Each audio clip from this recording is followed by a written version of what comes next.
Cả phá mà spenin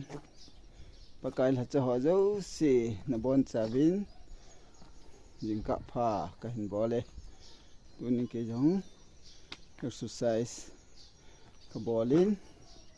exercise bò hi phát chôm đan chứ lung thiên dòng đầm na hi in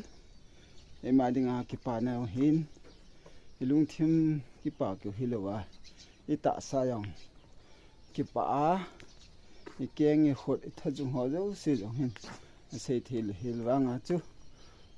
chỉ exercise cái bò hi mò hi cái pa hi vin ya chứ exercise bò hi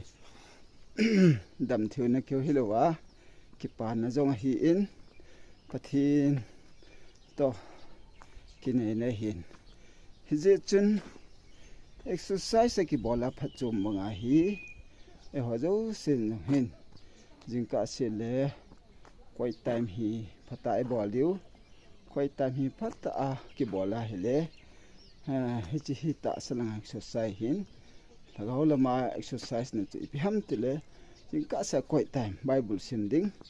bible thu hi néo cha sáng cả cha nhiều này hết gỗ tệ này